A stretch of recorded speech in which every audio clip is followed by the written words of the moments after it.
Karen Whitfield nearly choked on her morning kombucha when she spotted the moving truck backing into 47 Maple Ridge Drive.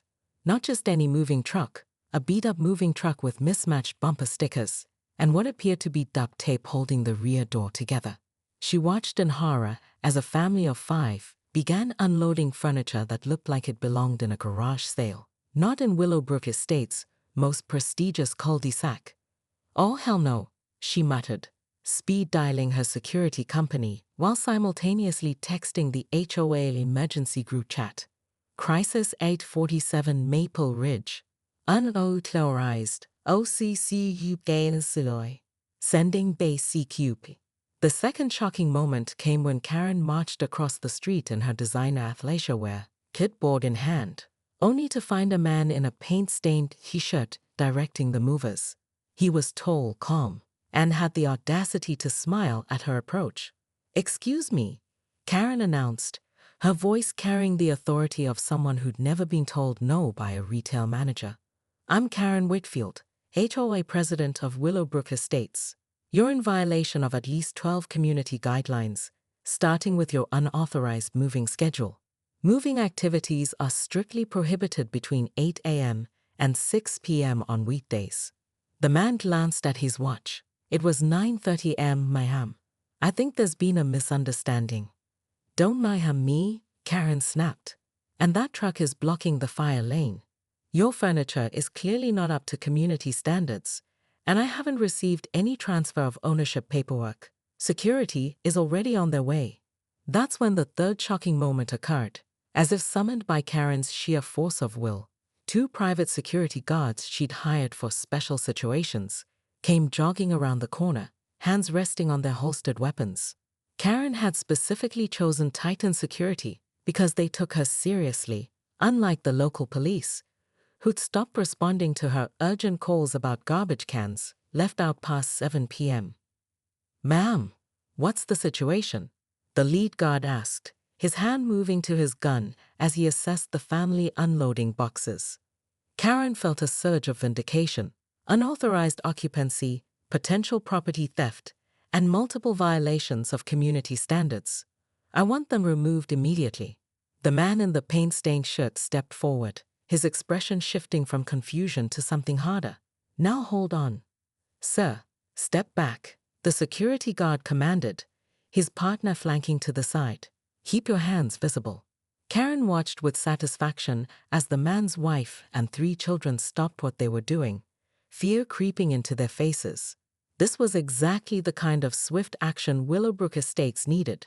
She'd spent 6 years building this community's reputation, and she wasn't about to let some random family waltz in and destroy property values. "Karen, what's going on?" Her neighbor, Mrs. Chen, appeared at her fence line, concern evident in her voice. "Just maintaining community standards, Dorothy," Karen replied without taking her eyes off the intruders. "Someone has to protect our investment." The man raised his hand slowly, his voice steady despite the escalating situation. "Officers, I think there's been a serious mistake. If I could just show you." "No sudden movements," the guard barked, his weapon now partially drawn. Karen felt a twinge of unease at how quickly things had escalated, but she pushed it down. She'd made a decision, and Karen Whitfield never backed down from her decisions. Besides, she was protecting everyone in the neighborhood. That's what leadership meant, making the hard choices others were too weak to make. "Ma'am," the man said, looking directly at Karen with unsettling calm, "you might want to call off your security. Trust me on this one." Something in his tone made Karen hesitate for the first time. But she was already in too deep, and the entire neighborhood was watching from their windows. Backing down now would make her look weak, incompetent. Everything she'd built as HOA president would crumble. "Absolutely not," she declared. "You're trespassing and you're leaving. Now." The security guards were reaching for zip-tie restraints when the man's wife stepped forward, her voice cutting through the tension like a blade. "Honey, maybe it's time to show them your badge." Karen's world tilted sideways as the man reached slowly into his back pocket, never breaking eye contact with her. What he pulled out wasn't a wallet. It was a leather credential case that he flipped open with practiced ease. "Detective Marcus Johnson, Metro Police Department, he said quietly. And this is my family's new home. The security guards froze, their faces going pale as they recognized the gold badge and department seal. Karen felt her clipboard slip from nerveless fingers, clattering onto the pristine sidewalk. That's not possible, she stammered. The previous owner was Mrs. Bernstein. She would have told me if she was selling. I have first right of refusal on all properties in this section. Detective Johnson's wife, a woman with kind eyes and steel in her voice, stepped beside her husband. Mrs. Bernstein was my great-aunt. She left me the house when she passed last month. We've been waiting to move in until the estate was settled. The words hit Karen like physical blows. Mrs. Bernstein, dead? How had she not known? She knew everything that happened in Willowbrook Estates. She had systems, networks, information chains. But somehow, the death of one of her longest-standing residents had completely escaped her notice. I had no notification, Karen said weakly, her authority crumbling with each word. The HOA should have been informed of any ownership changes. The lawyers sent everything to the address on file, Detective Johnson said, his voice maddeningly calm. 446 Maple Ridge Drive. That's your house, isn't it, Mrs. Whitfield? Karen's blood turned to ice. She'd been in the Bahamas for 2 weeks, celebrating her 20th wedding anniversary. Her mail was probably still piling up on her kitchen counter, unopened, because she always dealt with it on Sunday mornings with her coffee and classical music. Mrs. Chen approached hesitantly from her yard. Karen, I tried to tell you yesterday when you got back. Mrs. Bernstein's great-niece was moving in. I thought you knew. The security guards were quietly backing away, recognizing the disaster unfolding before them. Karen watched her carefully constructed world collapsing in real time. She'd just ordered armed guards to threaten a police detective and his family.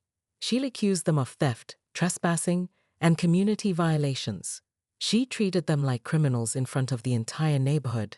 Detective Johnson, she began, her voice barely above a whisper, there's been a terrible misunderstanding.